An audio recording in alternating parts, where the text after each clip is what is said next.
Hello, everyone, and welcome to Spiritual Mastery for Lightworkers. Tonight we're working with guides, and I'm Rosemary Levesque. I'm licensed spiritual healer. What would you like to call me tonight? Reiki master and shaman. Also your guide through this experience tonight. If you are just joining us, you can mute your line by pressing *6. And if you are watching on the computer, you want to possibly hit that little microphone button in your screen so that we don't have any background noise. And then we'll have a smooth time. I will also give you time for asking questions. We'll have some meditation as well. We'll have opportunities for discussion, and at the end of this presentation, which will last maybe about 90 minutes, maybe a little short of that, at the end I'll offer a gift, and we'll see if that resonates with you. So if you're ready, we'll get started.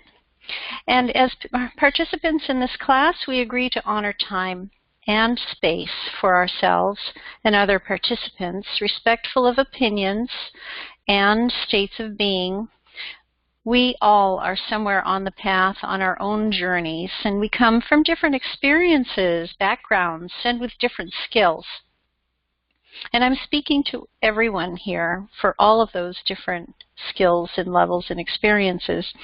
Now let's all agree to be open, honest, and respectful of this confidential time as opportunities present themselves for discussion. And we also honor your choice to be a listener and a silent participant. So if you can all silently nod your head or agree yes, then I'll take that as a yes, and we can continue. Now, let's take a moment to connect with our breath. Just notice your inhale and exhale, and feel your feet on the floor, and turn off any distractions. Make sure that the phone's on silent, the TV's not on in the background, and so forth. And we will set the intention for tonight's webinar. I call upon guides and teachers of the highest vibration of 100% pure love and light to be with us here today for this webinar, for educational experiences, personal growth,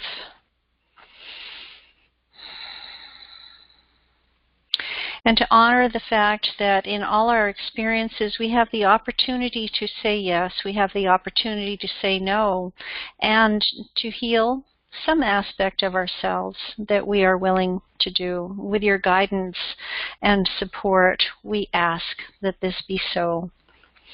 And it is done. It is so. Thank you, thank you, thank you for these blessings. I always love starting with an intention, and all of our work should have intentions with it. I won't get into that anymore because that could be a whole webinar in itself. So this month we're going to be working with guides and teachers, working with your guides, or working with guides, in particular yours perhaps, but we'll see.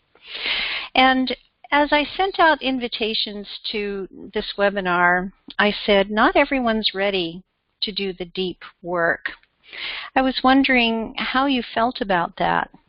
How did it feel to hear that maybe you weren't ready to do the deep work? And maybe based on your presence here for this webinar, your answer is yes, I am ready to do the deep work. And I will let you know that the deep work can sometimes be not fun, but here it is. So when I was writing this webinar, I realized that my topic of working with guides rapidly grew to include subjects that are sometimes hard to talk about, like pain and suffering. And the web of discovery, growth, and stepping further along your path of spiritual mastery isn't always pleasant.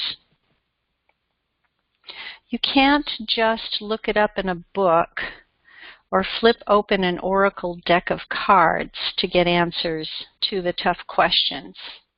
I have to say, though, that those tools are fun and exciting, and I have a lot of decks of cards and oracle cards and tarot cards, and I love flipping through them and working through some answers in a specific process that I like. And those cards can be very satisfyingly accurate, but we're not doing that tonight. We're not pulling out any decks. We're not going through any books that say otter means this and butterfly means that and Archangel Michael does this. We're not doing that. That is not really what working with guides is all about. Spiritual mastery involves reaching deep into your psyche to uncover the stuff of nightmares, hardships, and challenges, as well as discovery, alignment, truth, and wholeness. Here I'm going to catch up my slides here. There. Pain, suffering, reaching deep, discovery, alignment, truth, and wholeness. One of the biggest challenges humans face is loneliness. I've found a few quotes for us to ponder. According to recent studies and publications, it's estimated that 1 in 5 Americans suffers from persistent loneliness. And while we're more connected than ever before, social media may actually be exacerbating the problem. I sometimes feel that way when I look around and see people more attached to their cell phones than speaking face-to-face, especially in a restaurant, right? But that kind of loneliness, connecting through the computer, isn't really the kind of loneliness we're talking about either. Our biggest spiritual growth, hang on while I move this. Excuse me. Our biggest spiritual growth comes at times when we suffer through loneliness and separation. There is a wave of research, by the way, that sheds light on some of the causes and consequences of chronic loneliness, a condition that significantly raises the risk of a number of physical and psychological health problems, including heart disease and depression. If you can relate to feeling lonely, and then perhaps multiply that by 1,000. There are some people who are feeling lonely, isolated, and for many, many reasons, either self-made, circumstantial, whatever it is, the loneliness is actually one of the biggest problems in America, I believe, that can lead to all those chronic health problems and worse. So we could consider that there is that kind of loneliness, that kind of separation, but I find that as healers on our journey of spiritual mastery, we sometimes also feel alone. We sometimes feel a little different than others. Maybe we can't relate to other people so well. The conversations that we have with people that we're friends with don't necessarily resonate with them because they don't get it, that we're dreaming about a wolf and that it means this, or that we are having an experience of seeing people's auras and hearing voices, right? Because when you develop your psychic abilities, your intuitive abilities, suddenly you're different. You're not able to talk to other people, and that in itself can be a form of loneliness, and that's really more the kind of loneliness we are talking about here. So loneliness goes beyond wondering who we are and where we are in the world. Loneliness raises fears of isolation, lack of purpose and motivation, and even finding a reason to live. And you might say that our biggest spiritual growth comes at times when we suffer through loneliness and separation. Now, in the past, I have talked about suffering and saying, in shamanism especially, the ancient practices involved a kind of physical suffering as well, and a physical isolation. It feels like in today's society we don't really go through so much of that in that same kind of way. We're not marred in any way. We're not deliberately injured or broken, and we are not sent out on quests to be alone in the forest. We have a different kind of loneliness here. We have a different kind of separation and suffering. And so the suffering that was imposed on some people who were trying to grow or on their journey of growing spiritually exists in a little bit more modern form right now. So this paradigm of spiritual growth coming at times when we suffer through loneliness and separation, this is a paradigm of the wounded healer and of shamanism. And to suffer is an important element of those belief systems. And to perceive yourself as lonely or separate is a constant part of the journey. Has anyone felt alone? You can unmute yourself if you want to comment on that. Has anyone here felt alone or different in some way, or felt that you have suffered in some way for choosing the journey that you are on? You can unmute yourself if you would like to make a comment on that.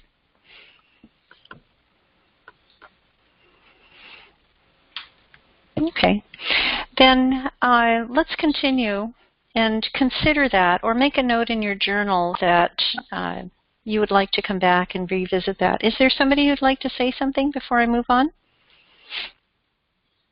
Okay. So today's spiritual mastery class will dive deeper into loneliness, separation, suffering, and ego in order to better understand the concepts of spiritual guides and growth of spirit in us. And this is a challenging journey in itself, as we are all seekers asking for guidance.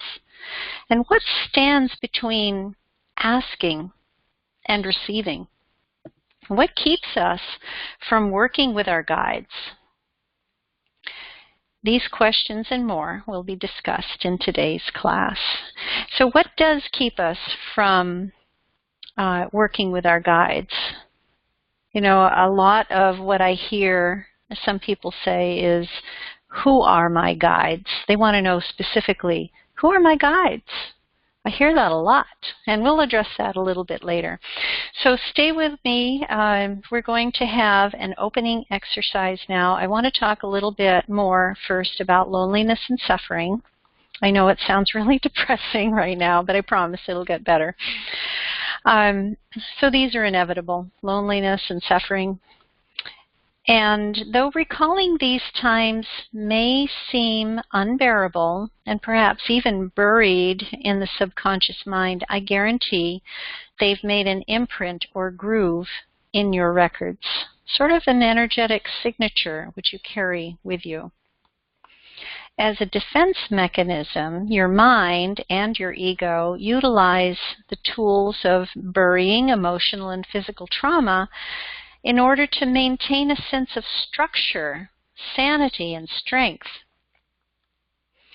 Truth may become distorted in order to preserve one's ego and sense of survival. However, as we hold on to distorted truths, buried feelings, and old wounds, we may be totally unaware of our true power as spiritual beings.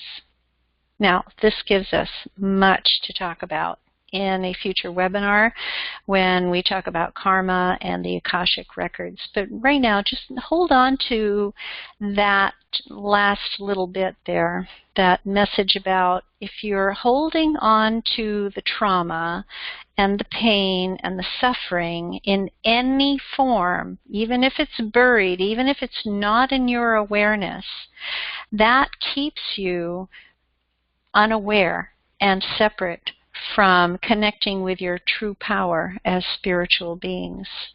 Remember, this is a spiritual mastery class. We're not just pussyfooting around here. We're getting into some deep things, and sometimes confronting these deep grooves in our mind is where we need to go. Now, take a moment, and I'd like you to jot down, if you have something in front of you, take a moment now to note times in your life when you have felt loneliness, separation, suffering, either emotional or physical, and fear. Now, I'll give you a moment to write before we open that to discussion. I'd love for you to contribute if you would like to. And these feelings don't have to be from big events. They can be subtle. Make a note of anything, regardless of the size or the degree of feeling. So go ahead now and take a moment.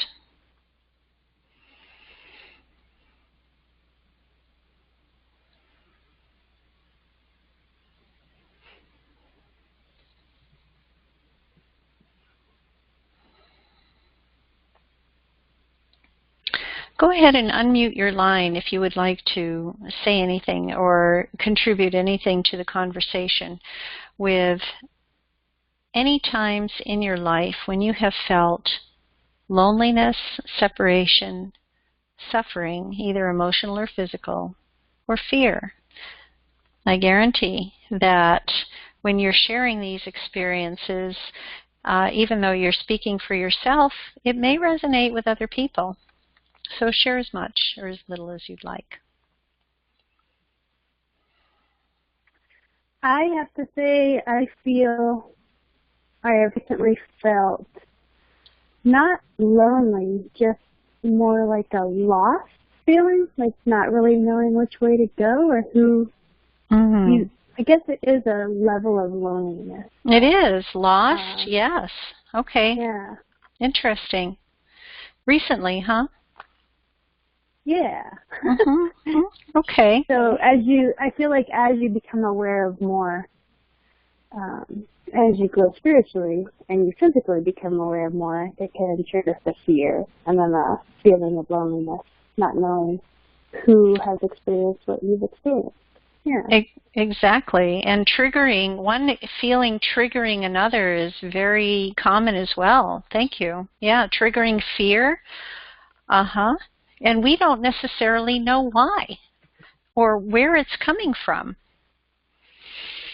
I can relate to that, Marcy. Recently, I had a meditation. It was just a very, very brief meditation, like a minute or two, when I can't remember all the details of it, but I remember feeling like I was getting into that sweet spot of meditation, I like to call the sweet spot, and getting ready to feel the vision and see the vision. And then as the light was shining, I felt fear about going there. And I thought, wow, that's different. I wonder why that, and I didn't go there. I was feeling fear in that brief meditation. So, yeah, it's really interesting how that can happen. Is there anyone else who would like to share?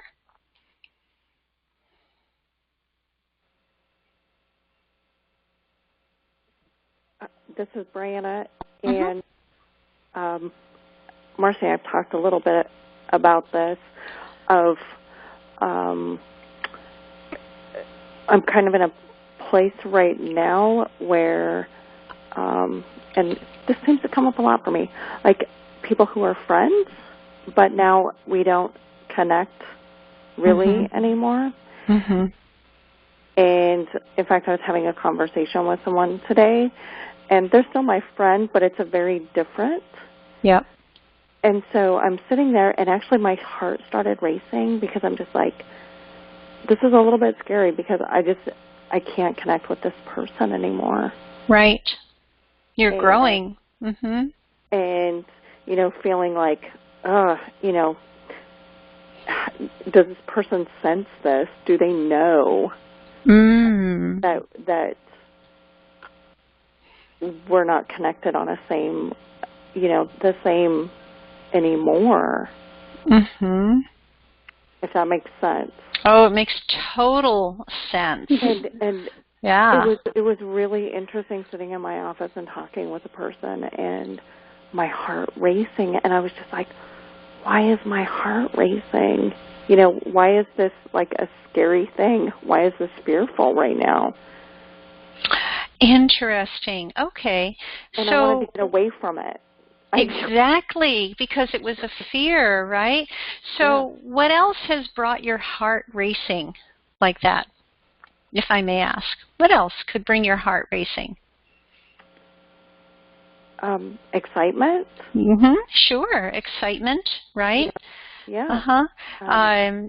Would it be, if you were watching a scary movie or in a dark place, right, where there's an unknown path, that eventually you're going to run into a cliff and it's part of the deal. You got to jump off, right? Oh my God, right? Right.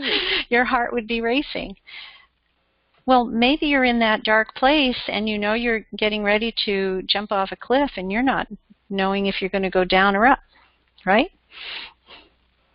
And you're talking to this person who is different from you in some way. Mm-hmm. It's in your awareness now. Congratulations. That's the first step. Yay. Yay, awareness, right? And awareness can be very scary because you'll be going along your day, your routine, your work, your family life or whatever, and all of a sudden this conversation is different. This experience is different. Something is different now. And as you are noticing that it's different, fearful, it's making your heart race. So perfect. That's great. That's what we're talking about here. Is what is that separation that you're becoming aware of? So, yeah, I've noticed it a lot. I've left a lot of groups, a lot of people, a lot of relationships. I just don't go there anymore. The conversations are different. Mm-hmm. Yeah, it just has to be that way because they have a fear too. They're not ready.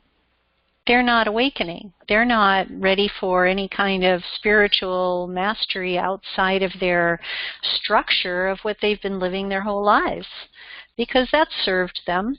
There's no need for them to grow, right, or change. I had a conversation with a client of mine regarding her dog.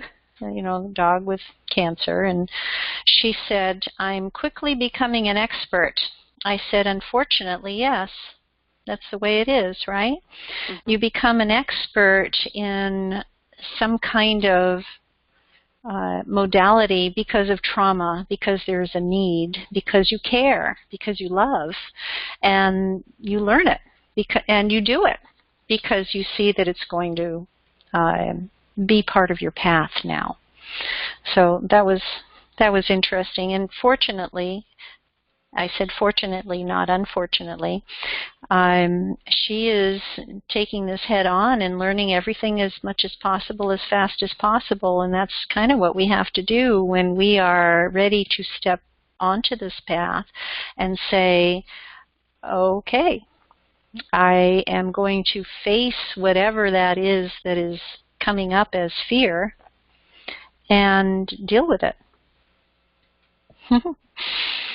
Now, the following exercise, thank you both, by the way, for contributing. I appreciate that. The following exercise is a brief meditation, And this meditation will assist you on your journey. And if you'd like to participate now, please remove any distractions to create a safe and quiet space for yourself. And set your intention to maintain this safe and sacred container throughout the meditation. Be open to a sense of discovery and illumination. In fact, you hold the candle here, one that assists you in seeing and knowing the truth. Have your journals handy so you can make any notes.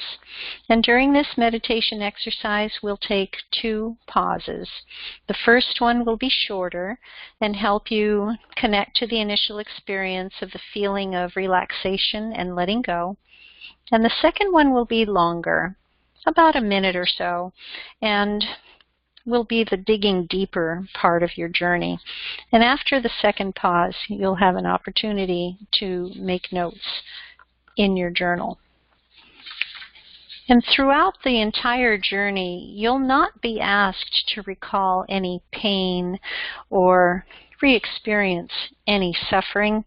Set your intention to be open to the illuminated possibilities for healing, discovery, balance, and empowerment. For example, you may ask for something in you to be healed. Very simple, right? Ask for something to be healed. So before we begin, I'd like you to write these questions down.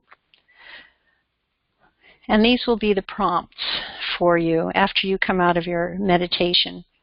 What was my initial intention or question? So just like I gave you the example was asking for something to be healed. That could be your initial intention or question. The second question, where did I go? The third question, what did my stone look like and feel like on the outside and on the inside? If you're just listening and not seeing here, what did my stone look like and feel like on the outside and on the inside? Last question, what messages or information did I receive? What messages or information did I receive?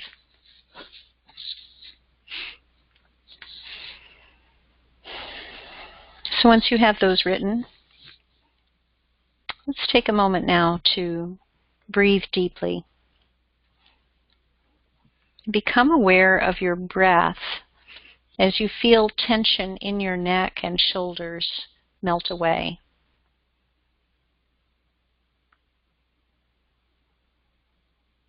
Inhale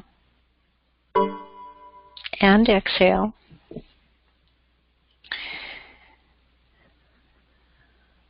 Become aware of your heartbeat filling your chest. Now, this is an important part of your meditation. I'm not providing you with a drum beat, an external sound.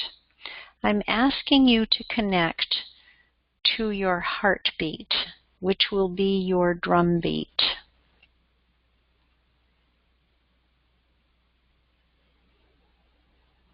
Your heart begins to glow, empowered with the breath of angels and guides. Feel the temperature of your heart. Is it warm or cool? Does the illumination from your heart expand beyond you?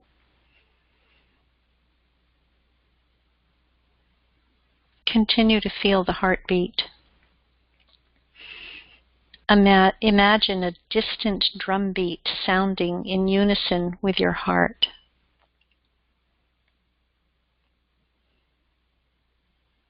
You are safe. You are protected and guided. Take another deep breath. Hold this sensation with you throughout the journey. Return to your heartbeat or internal drumbeat if you feel yourself stray.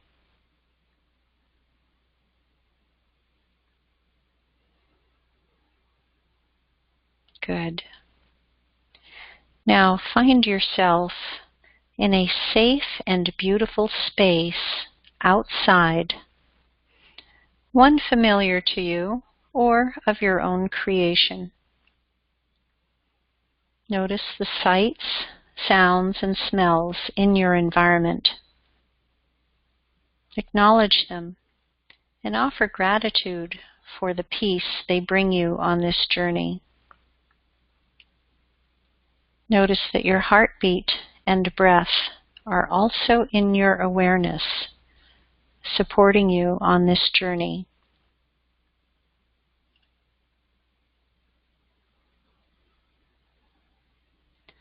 You're invited now to sit comfortably. A bowl of round stones appears before you.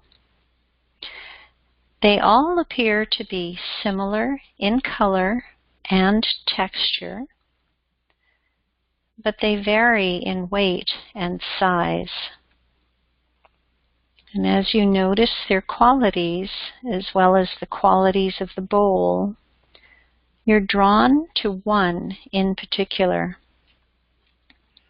It calls to you in some way. Notice how it calls to you. Color, sound, sensation, etc. Go ahead and pick up the stone. Notice its weight and how it feels in your hands.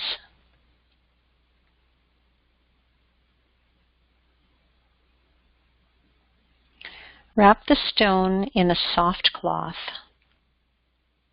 Hold it in your lap or to your heart. Ask for truth and clarity.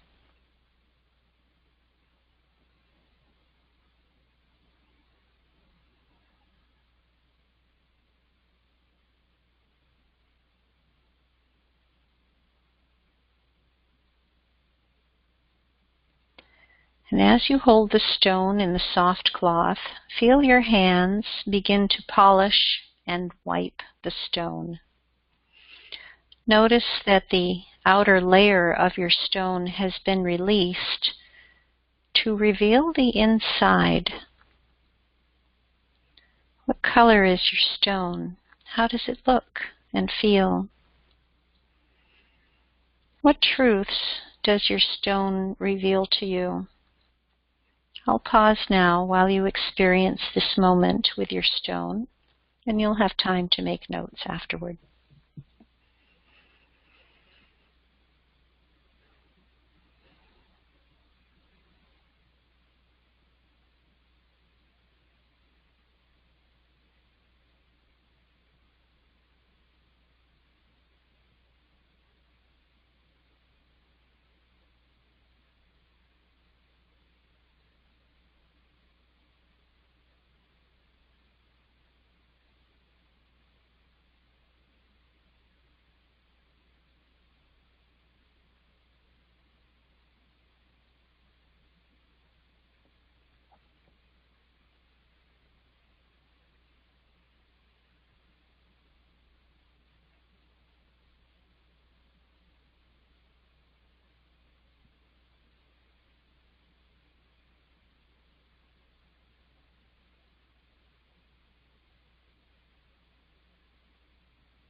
Reconnecting with your breath now and remembering all of the messages that the stone has shown or told you.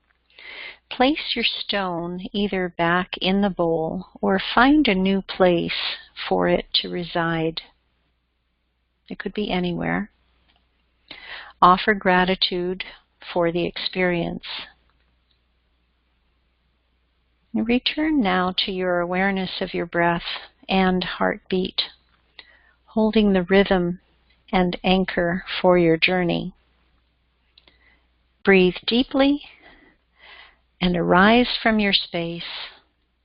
Assure yourself that you may easily return at any time to continue your experience. Now take a moment now and make any notes in your journal and use the prompt you wrote down before we started. And I'll pause a moment so you can make some notes about this journey.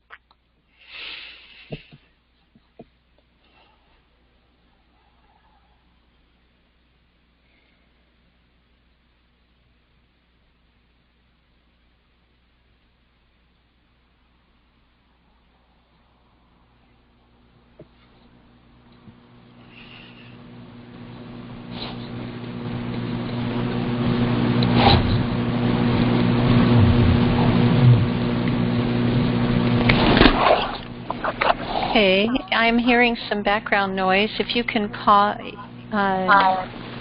mute your line by *6, thank you. We'll be ready to take discussion in another few seconds.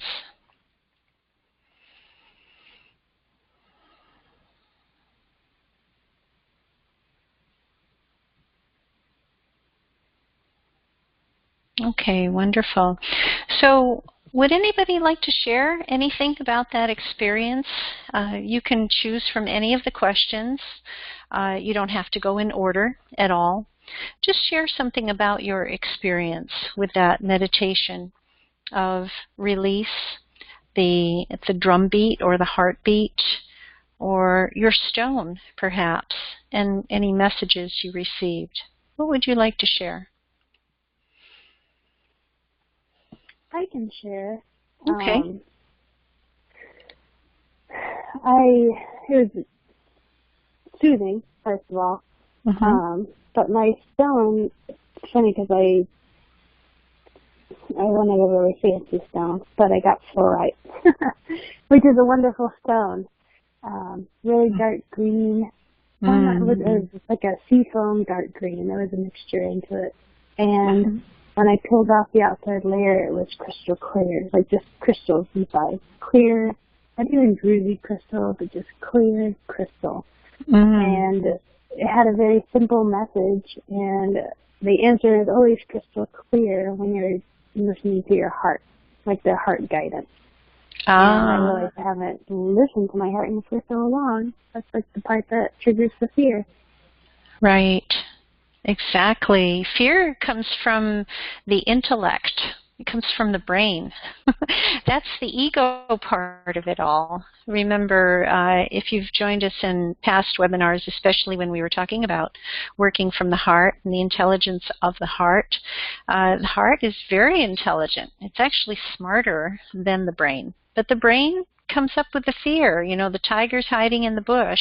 Something's out to get me. I'm in danger. And that's what's on the outside. So I'm so glad, Marcy, that you were able to remove that outer layer and see into the heart of that stone. Beautiful. Crystal clear. I love it. Thank you for sharing. It's so simple. Yes, it is, right? And where did you put your stone when you were done? Honestly, I put it in my bra. I'm so glad you did. By my heart. You took it with you. Okay, wonderful. Thank you for sharing. Would anybody else like to share their experience?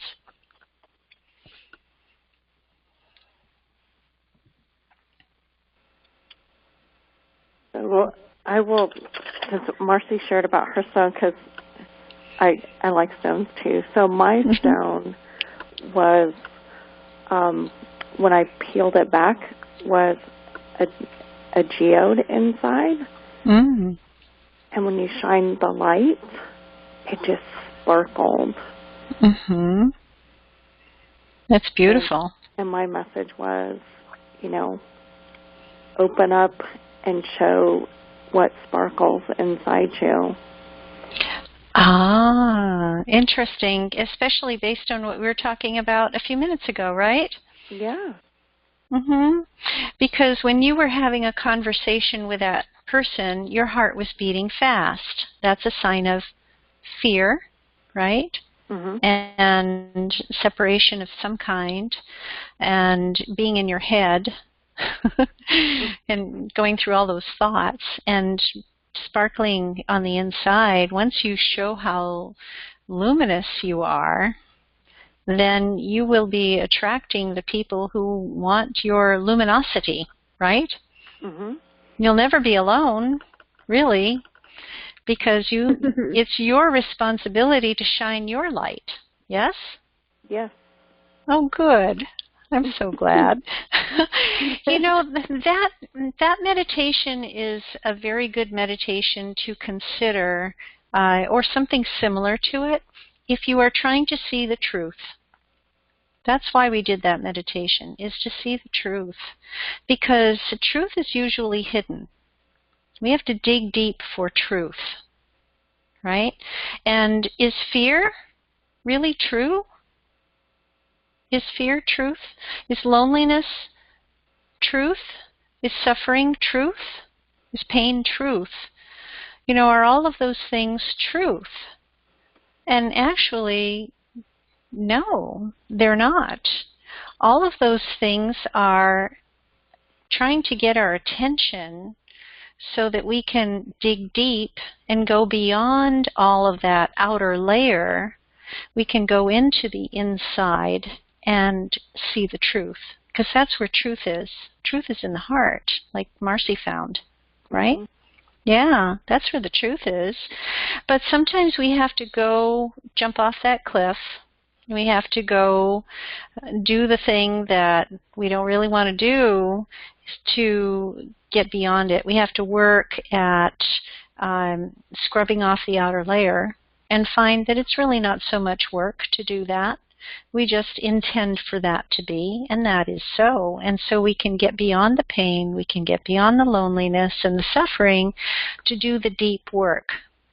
And this is part of the shamanic journey as well. So let's see where that takes us. Thank you for participating. Did anybody else on the line want to participate? I don't know if anybody else was there, but if you are listening in, then you can always email me and let me know what your results were from that meditation. I would love to speak with you about that. How to contact me is at the end of this webinar. So all are one. Everything is connected. And if we're perceiving ourselves as individuals, well, that's okay, but we are also individual expressions of the source in different forms, just like the crystal is an expression of source or God energy. Loneliness and fear become sources of power in themselves as we master the journey of discovery and enlightenment. So take hold of that loneliness and fear and pain and suffering. Take hold of it and see it as an opportunity for growth. See it as an opportunity for mastering your personal power and becoming more of who you already are. Like Rumi says, wherever you stand, be the soul of that place. I thought that was beautiful. Wherever you stand, be the soul of that place. Be the highest expression of who you are. Seek the center of your loneliness and transform it into interdependence. Loneliness is merely the shadow of the self. Embrace the shadow. Dance with it in the abyss, and you will never or always be alone again. I want to say that last part again. You can substitute the word always for never, all right? So loneliness is merely the shadow of the self. Embrace the shadow, dance with it in the abyss, and you will never be alone again, or you will always be alone again. That's two different ways of looking at the same thing, right? How do you feel about never being alone again or always being alone again? Talk to me about that.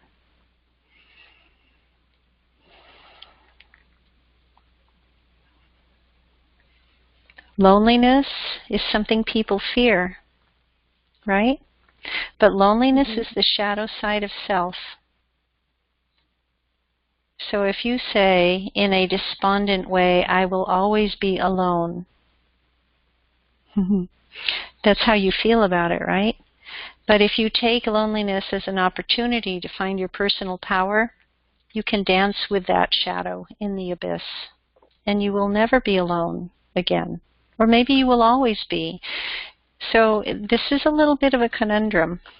When Brianna is talking about how she's having a conversation with somebody and realizes suddenly that, oh, I'm separate from this person.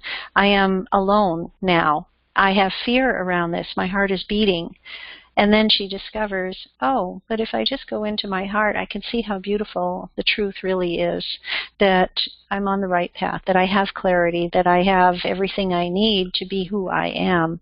Okay, it's okay to be alone in that case, right? You discovered what the shadow side of yourself was. That's an important part of your journey, is working with the shadow side of yourself. And it's one tiny little thing. Remember when I first started this webinar, I said, recall these moments in your lives when you experience loneliness, pain, suffering, and so forth. And I said it could be subtle. So sitting in the chair having a conversation with somebody in your office, that's subtle. That's really subtle. But you noticed your heartbeat. You got it. You got the message. You grew because of that experience. I have another little bit to read here. This is from the Teachings of Don Juan, a Yaqui Way of Knowledge by Carlos Castaneda. Painful experiences lead to growth. This growth occurs through understanding. Understanding, through awareness of pain, will allow the modern shaman to break the attachment that causes the pain. We want to break the attachment that causes the pain, right? Focused observation reaps the rewards of suffering. This breaking is not a separation, but instead it is the ceasing of the grasping of illusions the modern shaman must evoke and pursue.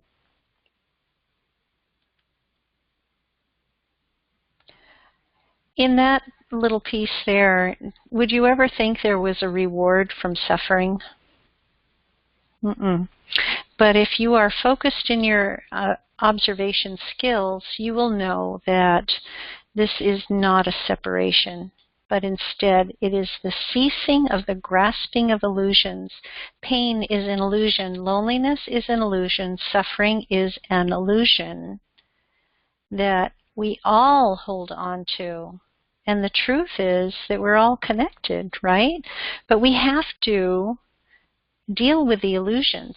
That's part of our spiritual growth. That's part of that spiritual mastery that we're talking about, is dealing with this. Suffering is a doorway to awareness. For the shaman, the experience of suffering is a sign of being unaware and not open to spirit.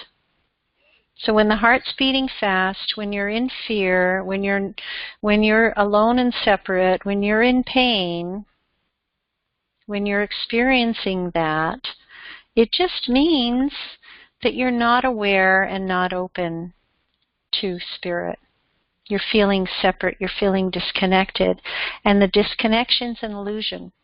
Go back to that one. We're holding on to an illusion that something's wrong. Well, there's nothing wrong. You're not separate, but you're going through that as a part of your spiritual growth. And it will happen over and over and over and over again, because that's what you signed up for.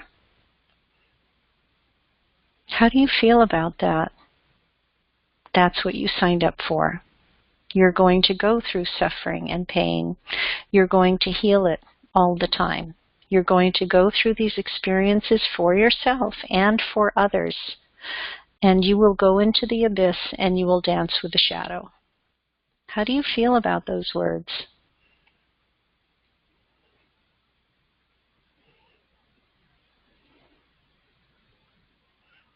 Are you scared?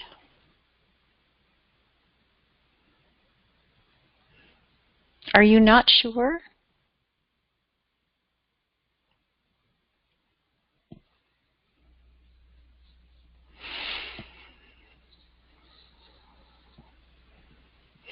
It's pretty deep stuff, isn't it? I won't ask you to participate if this is uncomfortable for you, but notice that if you are uncomfortable about this, this is something for you to dance with. This is something for you to delve into and know more about. When I will share an experience with you. I had an experience of a shamanic death, my own, which ended up being my own birth into this physical form. It was, I know I'm really being vague about it here because I don't want to take the time to tell you all the details, but I wanted to die, and dying was being born here. This is a lower vibration than our spiritual form. Our high self is a very high vibration compared to this physical body that we inhabit. And to me, that was called death. So it was very uncomfortable going through that experience. I didn't like it. I cried for a couple of days, and I felt pain from having twisted and going through that birth canal. It was horrible. But when after I went through it, I realized what it meant and what it was all about, I was glad for having gone through that pain and suffering. It was just a couple of days. And I was glad because I grew so much from it. It just conquered so many fears for me. It changed my whole outlook on a whole lot of things. And I know that that experience that I had was not the only one I was going to have. That I was going to have pain and suffering again at some point. I was going to be uncomfortable again and cry again and be unsure again and confront the shadow self again. And I was going to get through it because that's what I signed up for. How do you feel about signing up for that? What does that mean to sign up for it? It means hope. You have growth. You know it's coming. You know it's coming, yeah. You know that, what's the song? There's got to be a morning after, right? Of course, that was with the movie The Poseidon Adventure. Terrible example. Right? But the song, There's Got to Be a Morning After, of course, that's the cycle of things. Everything is in a cycle. And the visions that we get, the symbols that we get, the encounters that we get are part of that growth. Now, I haven't really talked much about guides yet, right? And this whole topic was about working with guides. So let's go there next.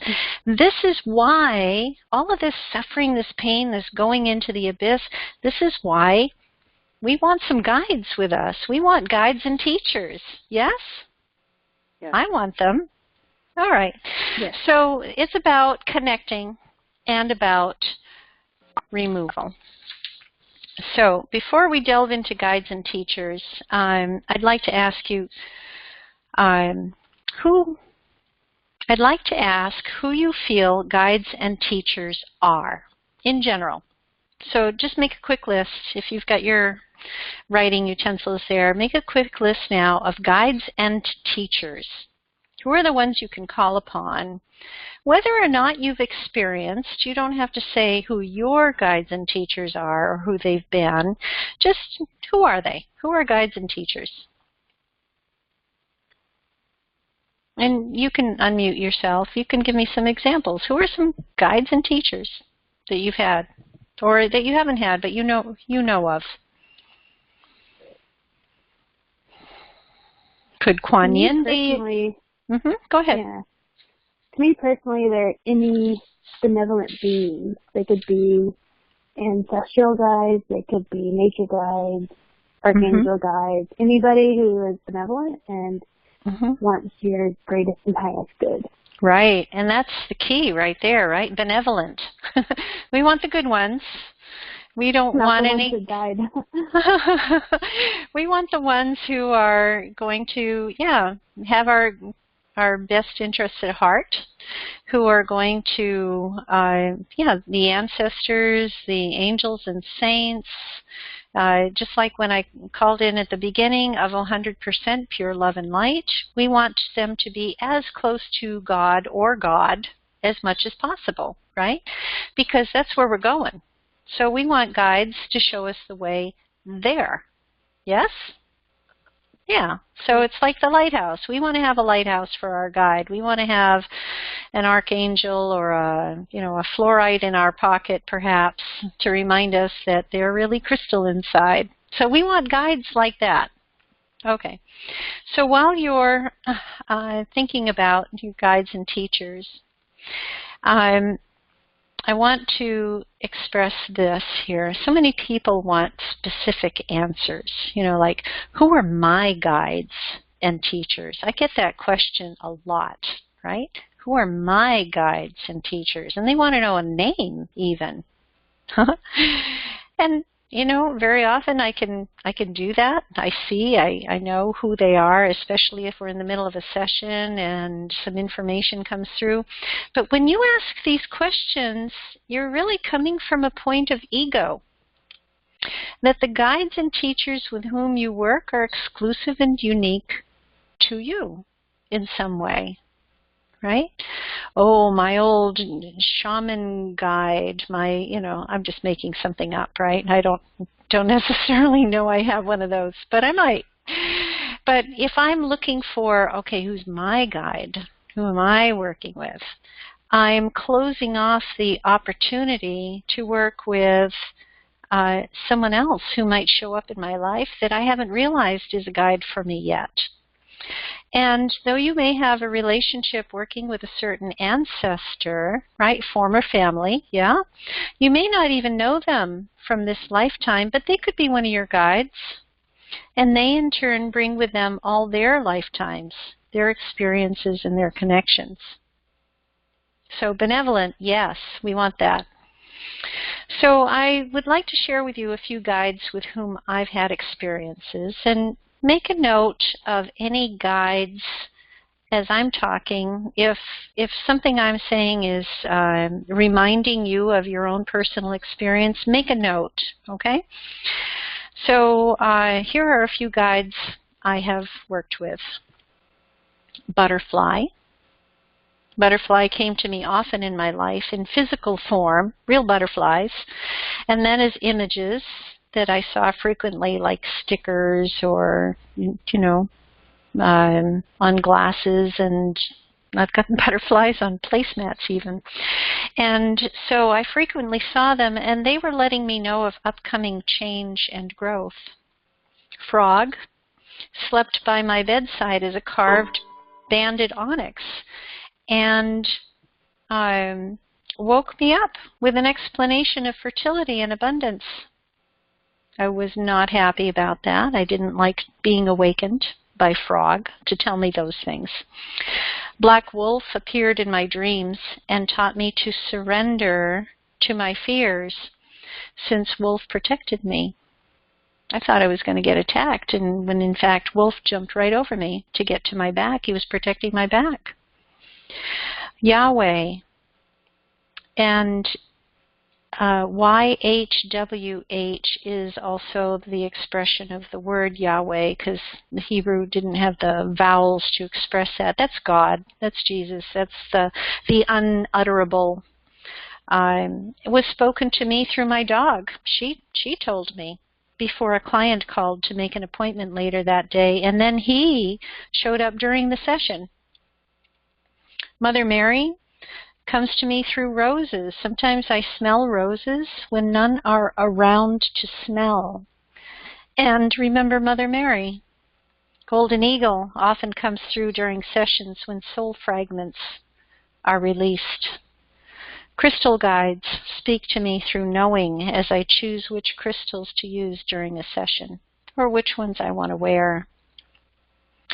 Shiva came to me during a DNA tuning fork session for myself, and he split open the tree of life to appear inside it. Dragon brings heat and insight for deep personal work for me. So those are some of my guides. Would you like to share one or two of your guides that you have worked with?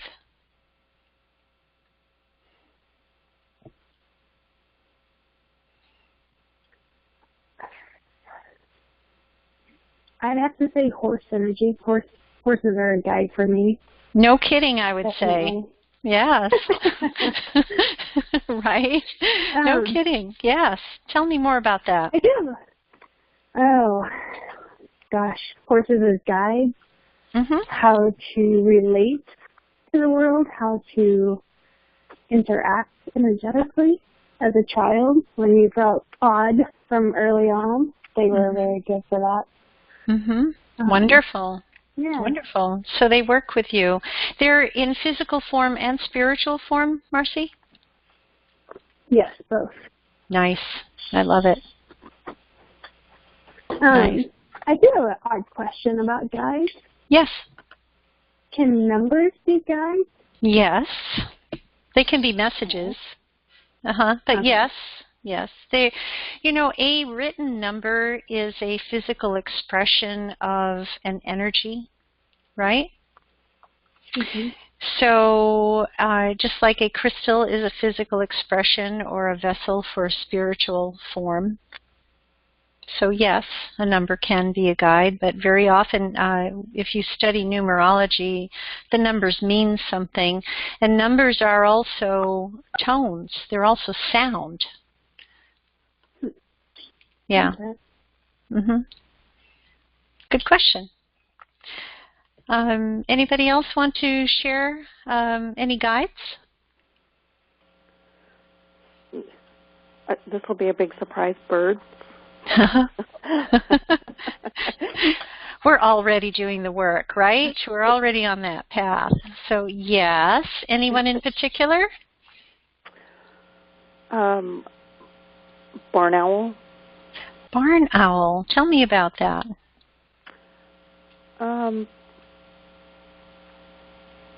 Just the silent, watching, wise one. Nice. And how has barn owl appeared to you? Physical form as well as spiritual forms. Mm-hmm. Like in dreams or meditations? Both. Mm-hmm. Information, reading, pictures, all of that? All of the above. All of the above. Okay. Good. And have you done a meditation with barn owl? I have not. I haven't. Wasn't even something I thought of. A direct meditation with barn owl. Yeah. It's interesting to do a meditation with a guide that shows up for you, because it might be, that tap on the shoulder, hey, like a kid, hey, Hey, I want to tell you something. Hey. And you're just saying, oh, isn't that nice? There's another barn owl. Or, oh, isn't that nice? There's another horse, right? Mm-hmm. Of course there is, because you're working with them, but you don't know why yet. So maybe you want to go into the why and ask. Yes? Yes. Yes. Yes. That's how you begin working with your guides. They show up, and they'll continue to show up because you're going to begin working with them. But what does working with them really mean? Okay, let me give you an example. Dragon, for example. Just saying the word dragon, because I work with dragon now, when I say the word dragon, I feel this heat in my heart beginning to get hot. And when you work with a guide and you call upon them, then you can begin to feel their presence. You can begin to see them or know them or talk to them in some way. So I say the word dragon, I start seeing them everywhere. I feel the different kinds of dragons that are out there, and I'm getting to know the different ones who are working with me. So yeah, horse is your guide, or barn owl is your guide, or butterfly is your guide. Then work with them. Find out why they keep showing up. And what element that are they showing you today? Because you could look this up in a book. You could look up owl in a book. You could look up horse in a book on animal guides and totems. You could look it up online, and you would get a meaning. Yes? Right? Same for a crystal. You could look up quartz or fluorite or rose quartz or amethyst or any of those, and you would get a meaning for it. But what does it mean to you? What does it mean right now? How is it? Changes. It does. It does change. And your perception of that change and that specific work that you're doing with your guide can assist you on the journey, especially the spiritual journeys of loneliness, pain, suffering, discovery, truth, empowerment. Do you see where we're going with this? Yeah? Yeah. So before I got on the webinar, I was walking in the kitchen and I smelled roses. And I thought, I started smelling the basket. I went into the sunroom to see if something in there was, flowery or what. No, there weren't any. The roses aren't in bloom yet, are they? No? No. But I smelled roses. And then I remembered Mother Mary, and I said, oh, are you here? And of course she is, because this is important work. She wanted to say hello to you and say that this is important, that we're going on a journey together and alone, and that we need our guides with us. So you don't ever have to be afraid. You don't have to be in a conversation with somebody and be afraid, because you have your guide with you, and you've worked with your guides to feel empowered, to know the truth. Remember, when you uncover, when you polish that stone like you did in the meditation, you're uncovering it, you're removing a layer, you're releasing something so that you can see on the inside. And that's where we want to go. We want to go deep. We want to go on the inside. But pay attention to the little clues that are out there that are showing up as subtleties, little taps on the shoulder of, hey, look at me. It's like Gracie coming to me with her toy. Hey, Mom, hey. Right?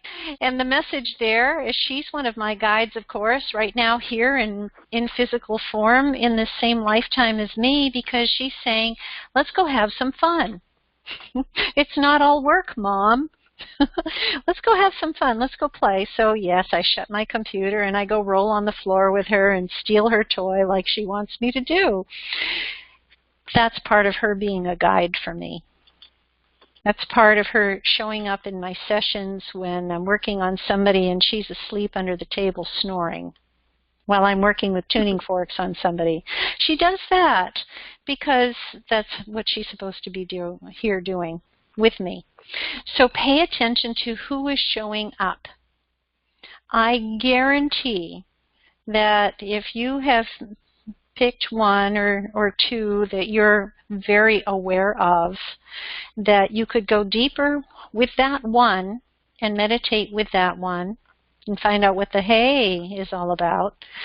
Or you can also notice much, much, much more of who your guides are, who are ready and willing to work with you. Because Spirit is in all things. All this three-dimensional reality that we're in is a little bit of an illusion because they are just vessels for the Spirit that is in them. And if we are connecting to the Spirit of them, then we are connected to truth, and we are connected to all that is, and we are connected to the power of our personal growth. That's a lot to say. All right. So the typical guides and teachers that you might find out there, we touched upon this a little bit, and they may be physically or energetically present. Just like I said, Gracie here is physically present. She's one of my guides. And energetically, Mother Mary is one of my guides. She shows up as the smell of roses. So God, Source, the universe, angels, archangels, ascended masters, religious figures, saints, Jesus, Mary, Mother Earth, Father Sky, the directions, Shiva, Vishnu, and the others. Elements like crystals, the tree nation, plants and plant oils, fairies, nymphs, water, fire, earth. Of course, the animal guides. We love to spend time with the animal guides. They bring us great joy. Totems, mythical creatures, the phoenix, the dragon, the centaur. Just because they're mythical doesn't mean they're not energetically there. Connect with them. See how they want to work with you. Physically present animal guides, like the hummingbird that shows up outside my window, or the crow that is cawing in the tree, trying to get my attention for something. And the truth is that we are never alone. Though we may feel lonely, our feelings of separation and loneliness give us opportunities to grow and become more connected to our guides and teachers. Tapping into the power and wisdom of guides and teachers helps teach us the skills of spiritual mastery. Connecting now to our guides and teachers, the shamanic journey. We did a little bit of that with, let me go back here. We did a little bit of that with our meditation today. Remember I said that if you don't have a drum is used in shamanism, shamanistic practices, to create a rhythm that will bring you into a trance-like state. I don't have a drum, yet. I will someday. But the drum that I carry with me now is my heartbeat.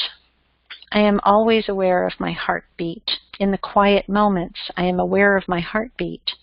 So as I'm drifting off to sleep, I'm listening to my heartbeat. When I am in meditation, I have my heartbeat with me, and it brings me into my journey, and it brings me into that trance-like state along with my breath. So be willing to go on your shamanic journey with your heart, with your breath, and so you can go deeper and experience the truth past the illusions. Now, this is an important part of the journey. if you have no other intention, just say truth. I'm looking for truth. I'm looking for healing. I'm looking for clarity. Those are good things to ask for. Now, how do you ask? I started this webinar with what stands between asking and receiving, and what keeps us from working with our guides? What keeps us from working with them? Doubt, fear, judgment, the idea that we're separate. And what stands between asking and receiving?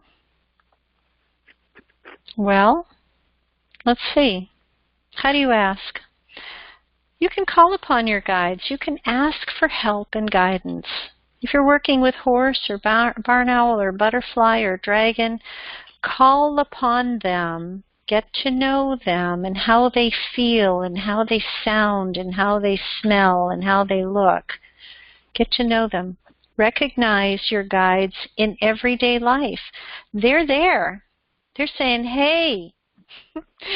So recognize them in everyday life. Record your dreams and meditations. Write them down. You'll be surprised when you begin to see themes repeating or familiar guides showing up again and again.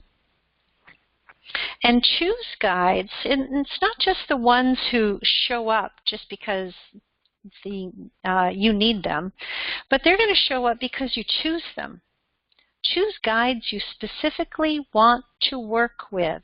For example, power animals or angels. Who do you want to work with? That's up to you. You get to choose. So what's standing between asking and receiving? Just you.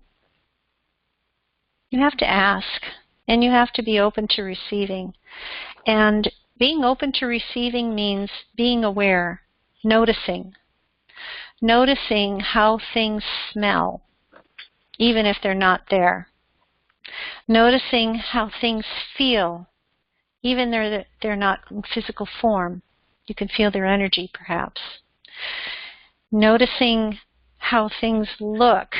Maybe it's an aura that you're looking at, or maybe it's something you're picking up on the energy of a person and they're not showing it outwardly, physically, but you're picking up that there's maybe something else going on.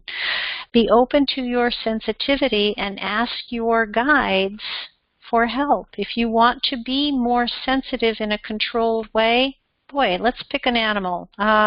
Snake. Can you think of an animal that's any more vibrationally sensitive than snake or spider? Right? And who do people fear? Snakes and spiders, right?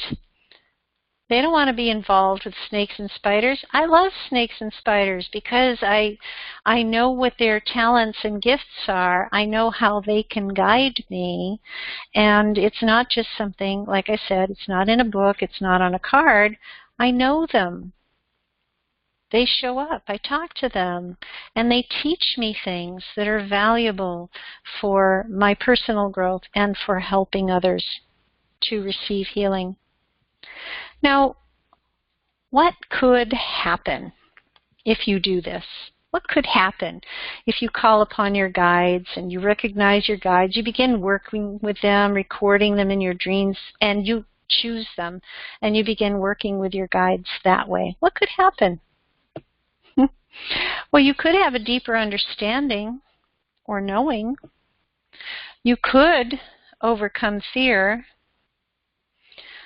You could reconnect. Reconnect to what? Reconnect to your higher self, reconnect to healing, go through the abyss, dance with the shadow self, and find out what healing really is when you overcome that illusion. This is very powerful stuff. Healing. In spiritual mastery, you're doing the deep work. It's becoming aware. It's taking on vibrations of illusions. And when I say taking on, I mean really physically and emotionally and spiritually experiencing those vibrations for yourself. It might be somebody else's pain that you're feeling, that you're experiencing. And what you get to do when you do the deep work is transform the illusion into wholeness. Isn't that amazing? Would you like to do that? Are you ready to do the deep work?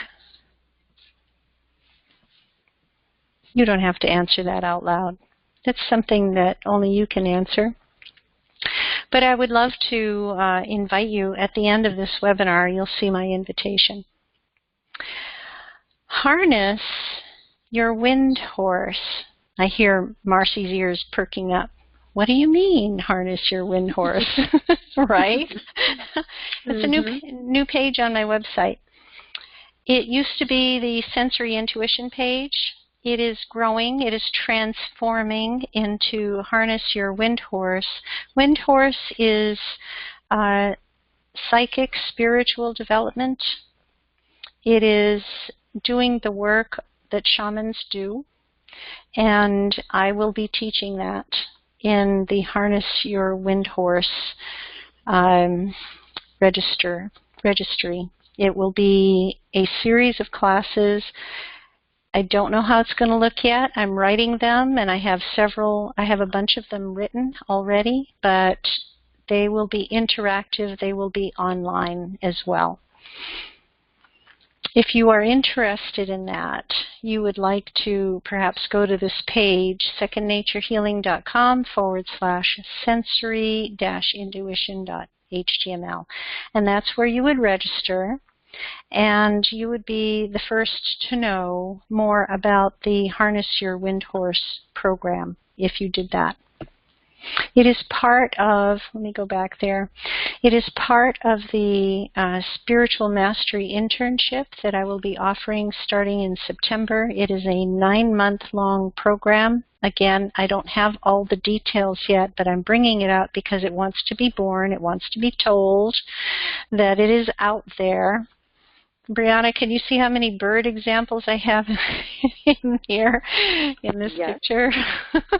They're all over the place, aren't they? You know, even that little medallion that's on my medicine pouch, it has cranes on there. I know you can't see it very well, but that's an enamel piece I bought in Korea when I lived there in the 1980, and it has cranes on it. So I know, I've been working with birds for a long time myself, so I know. All right. So that's coming up this fall. The best way to reach me is through my website, secondnaturehealing.com, and you can send me an email. In fact, keep this email in mind if you don't have it already, rosemary@secondnaturehealing.com. I'd like to thank everyone for being on the call tonight. I hope you had good reception and a good connection. Stay on for just another second while I close our intentions, because I want to offer a gift to you. So if you're receiving this webinar as a recording, I'd like to also thank you for listening. And as we close the circle and the channel, I'd like to leave you with these thoughts and with this offer, as promised. And thank you, guides and teachers, for your support and wisdom for the Spiritual Mastery class tonight. Thank you especially Mother Mary for showing up before I did the webinar tonight, right before, with a smell of roses. Thank you, Mother Mary. May you be blessed, comforted, empowered, and at peace in all the wonderful light you bring to the world, and so it is. My free gift to you is a 1-hour discovery session to the first 3 people who respond to tonight's webinar. No charge.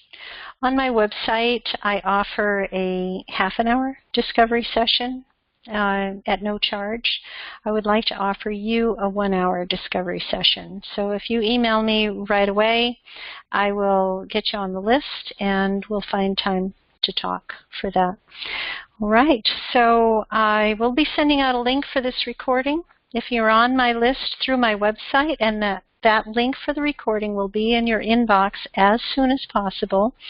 And otherwise, you can find other recordings on freeconferencecall.com and the files for Second Nature Healing.